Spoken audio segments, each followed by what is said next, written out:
Oh, right. Yeah, of course. I thought you did very well yesterday, Matthew, one day break, considering it was so early. Oh, thanks. Yeah, it was early. I kind of thought, oh, God. Yeah. I was watching you on the treadmill and I was thinking, I'm not awake yet. Yeah. Right, we're ready when you are, sir. We are officially rolling. Right. So, Matthew, a pleasure to meet you. Now, the movie, I loved it, but tell me a little bit more about the background for those that haven't seen it yet. Well, it takes place in that moment in time in 1945, right after the Japanese have surrendered.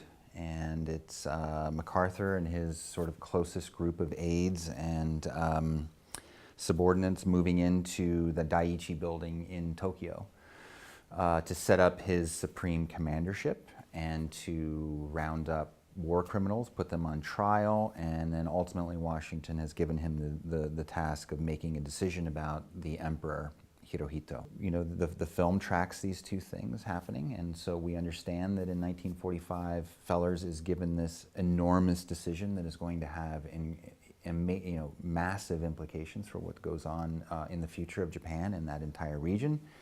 And at the same time, he's desperately looking through the rubble of Tokyo, hoping to find Aya, the love of his life, still alive and that they may be reunited. And it just was a story that was really moving to me and that I felt really compelled to be a part of. I saw you a couple of years ago in the West End. You know, when you start out acting, do you kind of think, there's film, there's Broadway, there's West End, and I need to do these things, do you know? Yeah.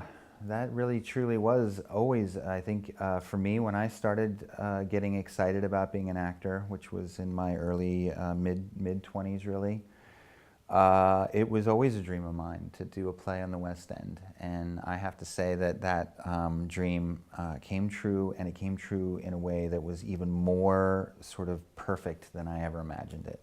I mean, I was doing a Neil LaBute play, I was doing a new Neil LaBute play. It was a two-hander. Olivia Williams, you know, a highly regarded actress here who's worked in London theater for many, many years. And so all those elements together, it just was a fantastic experience. And I hope to do more of that at some point down the road. The only thing that would stop me from doing more of that right now is just that my kids are of an age where moving them around and getting them out of school, and it's really important to me that I'm around for them, and so being away for 6 months is just tough. Other big successes, Party of Five, everybody remembers that. I mean, everybody wants to know, would you ever do another? Would they go back? Is there any opportunity for that? And do you like the idea of going back, or are you an actor that says, done that, don't want to go back to that, I'm always looking for a new challenge? I'm pretty much that guy. But you just it's for me. It's all about I mean, to a certain degree, I'm kind of checking off the boxes. I mean, you know, I've done television. I've done 2 6-year television shows.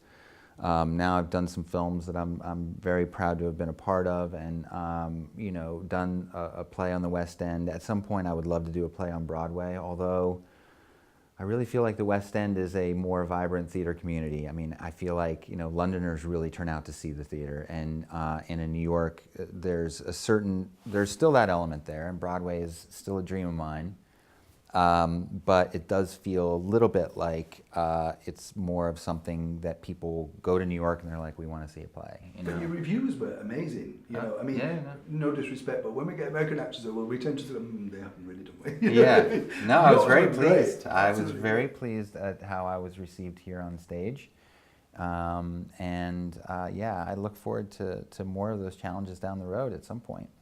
Matthew, it's been an absolute pleasure. Really enjoyed the film. Oh, good luck with everything. Good. Thank you very much. Thank you.